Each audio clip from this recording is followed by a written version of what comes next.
Hello guys, welcome to V learning classes. तो चलिए आज स्टार्ट करते हैं नेक्स्ट टॉपिक क्या यहाँ पर इंटरनल रेजिस्टेंस है।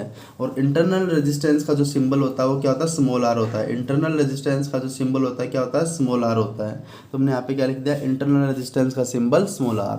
तो लास्ट टॉपिक में हमने ईएमएफ पढ़ा था, maximum voltage, terminal potential difference पढ़ा था। जब सर्किट क्लोज होगी, करंट फ्लो करा, कुछ ना कुछ वोल्टेज का लॉस होगा, तो बची हुई जो वोल्टेज होती है सेल की, उसे क्या बोलते हैं, टर्मिनल पोटेंशियल डिफरेंस बोलते हैं। उसके बाद क्या, internal resistance of cell. Internal resistance of cell क्या होता है कि सेल का जो रेजिस्टेंस होता है इंटरनली।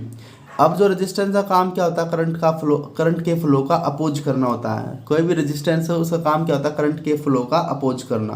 तो यहाँ पे जो इंटरनल रेजिस्टेंस है इलेक्ट्रोकेमिकल सेल के अंदर क्या होता है, अभी हमने लास्ट वीडियो में भी देखा था कि इलेक्ट्रोकेमिकल सेल के अंदर क्या होता है, इलेक्ट्रोलाइट्स होता है, उसके अंदर रोड डली होती है, इलेक्ट्रोड्स होते हैं, साथ में इलेक्ट्रोड्स की पोजिशन क्या है वो होती है। तो यहाँ पर इंटरनल रेजिस्टेंस क्या है, इन सभी की वजह से जो रेजिस्टेंस ऑफर किया जाएगा by the cell is called internal resistance. तो इंटरनल रेजिस्टेंस क्या होता है, it is the resistance offered by electrolyte and electrodes of a cell. किसी सेल के इलेक्ट्रोलाइट मतलब जो उसके अंदर सॉल्यूशन डला हुआ है, इलेक्ट्रोड्स मतलब उसके अंदर जो रोड डली हुई है, जो डिप है किसके अंदर, इलेक्ट्रोलाइट के अंदर डिप है। तो वो कितना रेजिस्टेंस ऑफर करते हैं, it is the resistance offered by electrolyte and electrodes of a cell.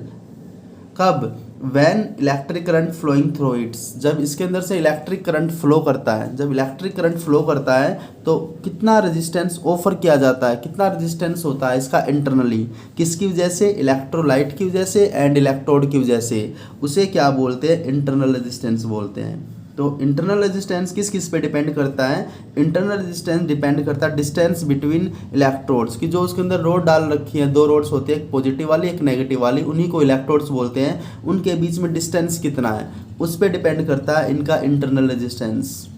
Second किस पे डिपेंड करता है, नेचर ऑफ इलेक्ट्रोलाइट की, किसका सॉल्यूशन वहाँ पे ले रखा है, हमने उसे इलेक्ट्रोलाइट बोलते हैं, तो नेचर ऑफ इलेक्ट्रोलाइट पे डिपेंड करता है। साथ में जो इलेक्ट्रोड्स है, distance between electrodes and nature of electrodes की, किस मेटल के यहाँ पर इलेक्ट्रोड्स यूज कर रखे हैं उसके नेचर पे भी डिपेंड करता है इंटरनल रेजिस्टेंस। साथ में area of electrodes emerge in liquid, तो कितना एरिया इलेक्ट्रोड से रोड, कितना एरिया उनका लिक्विड के अंदर है, कितना एरिया उनका इलेक्ट्रोलाइट के अंदर डिप है, उस पर भी डिपेंड करता है इंटरनल रेजिस्टेंस। तो इंटरनल रेजिस्टेंस किस किस पे डिपेंड करता है, distance between electrodes, nature of electrodes, साथ में इलेक्ट्रोड्स का कितना एरिया इमर्ज है किसके अंदर, इलेक्ट्रोलाइट के अंदर, कितना एरिया उनका डिप है किसके अंदर, सॉल्यूशन या इलेक्ट्रोलाइट के अंदर, साथ में कि इलेक्ट्रोलाइट का नेचर कैसा है, कि इलेक्ट्रोलाइट कैसा है, कंसंट्रेटेड है या डाइल्यूट है। तो इन पे डिपेंड करता है इंटरनल रेजिस्टेंस। तो अब यहाँ पर करते हैं इंटरनल रेजिस्टेंस का प्रूफ करेंगे कि internal resistance of a cell मतलब जिसको हम आर से रिप्रेजेंट करते हैं उसकी वैल्यू कितनी होती है, उसकी वैल्यू हम कैसे कैलकुलेट कर सकते हैं, internal resistance of a cell की वैल्यू, आर की वैल्यू। तो सबसे पहले हम यहाँ पे क्या करते हैं, सबसे पहले हम यहाँ पे एक सेल ले लेते हैं।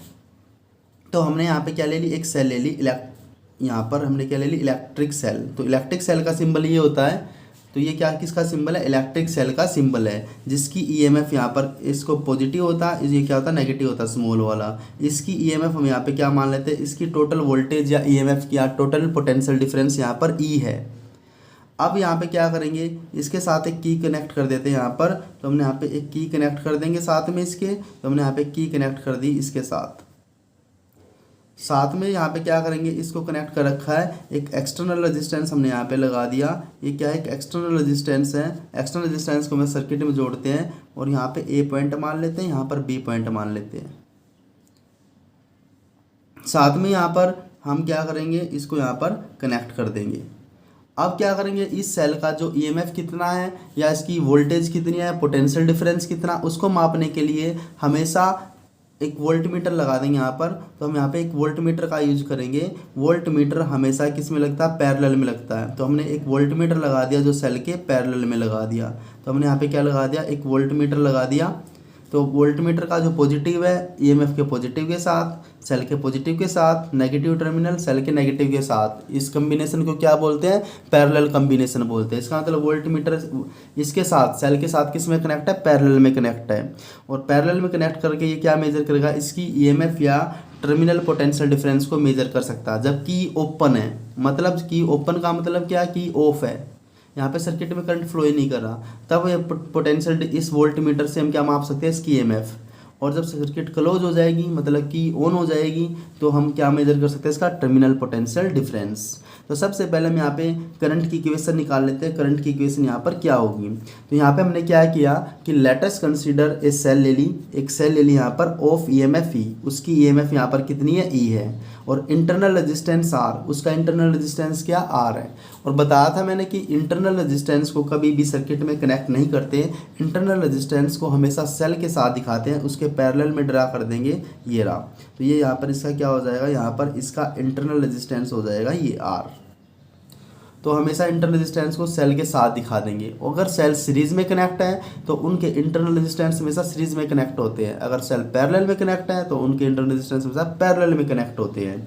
तो यहाँ पे हमने क्या किया, सेल ले ली, उसका ईएमएफ ई था, इंटरनल रेजिस्टेंस यहाँ पे क्या था, आर था, और किससे कनेक्ट कर रखा है, एक एक्सटर्नल रेजिस्टेंस आर से कनेक्ट कर रखा। तो ये एक्सटर्नल रेजिस्टेंस यहाँ पर क्या है, आर है, और यहाँ पे क्या एक वन वे की है, वन वे की है ये यहाँ पर, जिसको हम ऑन ऑफ कर सकते हैं, सर्किट को ऑन ऑफ का काम करेगी। अगर मान लो यहाँ पर, तो जब यहाँ पर क्या होगी कि के इज नॉट क्लोज, जब तक सर्किट ओपन है, मतलब कि की को क्लोज नहीं किया, तो जब key is not close when circuit remains open, तो सर्किट उस केस में क्या रहेगी, ओपन रहेगी। तो no current flow through the circuit, तो सर्किट में से करंट फ्लो नहीं करेगा जब तक की ओपन है, जब तक कि यहाँ पर ओपन रहेगी तब तक करंट क्या हुआ, करंट फ्लो नहीं कर पाएगा यहाँ पर। लेकिन जैसे ही रीडिंग की जो वोल्ट, अब जो reading of volt meter is equal to EMF, तो मैंने बताया था कि जब तक की ओपन रहेगी, की में से सर्किट में से करंट फ्लो नहीं करेगा, तो जो वोल्ट मीटर किसको मेजर करेगा, ईएमएफ को मेजर करेगा। तो वोल्ट मीटर यहाँ पर किसको मेजर करेगा, ईएमएफ ऑफ द सेल को मेजर करेगा। लेकिन जैसे हम सर्किट को क्लोज करते हैं तो टोटल रेजिस्टेंस क्या हो जाएगा, ये जो रेजिस्टेंस है इसके साथ किस में, सीरीज में, तो इसके साथ किस में हो जाएगा, सीरीज में। तो एक रेजिस्टेंस यहाँ पे इंटरनल रेजिस्टेंस आर है, एक्सटर्नल रेजिस्टेंस यहाँ पे क्या था, कैपिटल आर था। तो यहाँ पे जो टोटल रेजिस्टेंस हो जाएगा, सर्किट क्लोज होगी तो यहाँ पर जो टोटल रेजिस्टेंस हो जाएगा, वो टोटल रेजिस्टेंस यहाँ पर कितना हो जाएगा, आर प्लस आर। तो यहाँ पे टोटल रेजिस्टेंस आ जाएगा external resistance plus internal resistance. तो सीरीज में थे तो यहाँ पे हमने क्या लिखा, आर प्लस आर लिखा, टोटल रेजिस्टेंस। तो यहाँ पर हम क्या निकाल सकते हैं, हम यहाँ पे से करंट निकाल सकते हैं कि करंट यहाँ पर कितना फ्लो करेगा। तो यहाँ पे हम क्या निकाल सकते हैं, करंट निकाल सकते हैं, current of the cell, the current is given by I is equal to total voltage बटे में रेजिस्टेंस, क्योंकि V is equal to I R होता है ओम्स लॉ से। तो करंट क्या हो जाएगा, वोल्टेज बटे में रेजिस्टेंस। तो यहाँ पे टोटल ईएमएफ वोल्टेज कितनी है, ई है, और टोटल रेजिस्टेंस यहाँ पर कितना, आर प्लस के आर, जो हमने अभी निकाला कि टोटल रेजिस्टेंस यहाँ पे कितना है, आर प्लस आर। तो हमारे पास जो आई की वैल्यू आ चुकी है, आई की वैल्यू क्या आ चुकी है हमारे पास, टोटल ईएमएफ ई अपॉन में total resistance of the circuit R plus के आर। अब हम यहाँ पे हमारे पास जो इक्वेशन आई करंट की, अब उसके बाद हम क्या निकाल सकते हैं, टर्मिनल पोटेंशियल डिफरेंस निकाल सकते हैं between point C and B. तो हमने क्या, जो ए और बी पॉइंट था वहाँ पे भी ए और बी के बीच में, अब हम यहाँ पे क्या निकाल लेते हैं, इस ए और बी के बीच में क्या निकाल लेते हैं, टर्मिनल पोटेंशियल डिफरेंस भी फाइंड कर सकते हैं कि टर्मिनल पोटेंशियल डिफरेंस कितना हो, किसके बीच में, ए और बी के बीच में। क्योंकि यहाँ पे तो सेल कनेक्ट थी, लेकिन ये जो पॉइंट है, ये पॉइंट कहाँ पे गया हुआ, बैटरी सेल के पॉजिटिव पे गया हुआ है, और ये बी पॉइंट कहाँ पे गया सेल के नेगेटिव से गया हुआ है। इसका मतलब जो ए बी पॉइंट है वो इसके साथ किस में, पैरेलल में। ए पॉइंट कहाँ पे गया हुआ, पॉजिटिव पे, बी कहाँ पे गया हुआ, नेगेटिव पे। इसका मतलब यहाँ का जो इस ए और बी के बीच का टर्मिनल पोटेंशियल डिफरेंस होगा वो किसके इक्वल होगा, इसके इक्वल होगा, तो सेल के पोटेंशियल डिफरेंस के इक्वल होगा। तो इसका मतलब हम ए बी के बीच में क्या निकाल सकते हैं, यहाँ पे पोटेंशियल डिफरेंस भी निकाल सकते हैं। तो पोटेंशियल, तो यहाँ पर पोटेंशियल डिफरेंस क्या हो जाएगा, ओम्स लॉ से पोटेंशियल डिफरेंस क्या हो जाएगा, V is equal to I R. तो V is equal to I की वैल्यू यहाँ पर क्या है, इक्वेशन फर्स्ट से यूज करेंगे, आई की वैल्यू ई अपॉन में आर प्लस के आर, इनटू में यहाँ पर क्या, आर है। हमने कौन सी इक्वेशन यूज किया, using equation first, using equation first को यूज किया है। तो यहाँ पे क्या आ जाएगा, हमें तो स्मॉल आर की वैल्यू निकाल लिया इंटरनल रेजिस्टेंस की। तो यहाँ पे क्या आ चुका हमारे पास, यहाँ पे आ चुका V is equal to E R upon में आर प्लस के आर। तो हमें स्मॉल आर की वैल्यू चाहिए, तो इसको सेपरेट करेंगे। तो सबसे पहले इस ब्रैकेट की मल्टीप्लाई इसके साथ करेंगे, आर प्लस आर की मल्टीप्लाई इसके साथ। तो यहाँ पे मल्टीप्लाई करेंगे तो v इंटू में आर प्लस के R is equal to E R. हमें तो इसकी वैल्यू निकालनी है आर की, तो इस वाली ब्रैकेट को इधर रखेंगे, वी को अपोन में लेके जाएंगे, तो यहाँ पर क्या रखेंगे आर प्लस आर को एज इट इज रखेंगे और वी को वहाँ पे मल्टीप्लाई में, तो उधर जाके डिवाइड में हो जाएगा, ई आर बाय वी आ जाएगा। हमें तो स्मॉल आर की वैल्यू निकालनी है और कैपिटल आर इसके साथ प्लस में है, तो उधर जाके माइनस का हो जाएगा, R is equal to E R by V minus K R. अब दोनों में क्या कॉमन है, दोनों में आर कॉमन है, तो दोनों में से आर कॉमन ले लेंगे कैपिटल आर, तो दोनों में से कैपिटल आर कॉमन लिया तो यहाँ पे क्या बच गया, ई बाई वी माइनस का 1। तो हमारे पास टोटल इंटरनल रेजिस्टेंस की इंटरनल रेजिस्टेंस ऑफ सेल का फॉर्मूला आ चुका है। तो इंटरनल रेजिस्टेंस ऑफ सेल का फॉर्मूला क्या होता है, एक्सटर्नल रेजिस्टेंस इनटू में ई बाई वी मतलब ईएमएफ अपॉन में टर्मिनल पोटेंशियल डिफरेंस माइनस 1। तो ये क्या आ चुका है यहाँ पर इंटरनल रेजिस्टेंस का फॉर्मूला आ चुका है।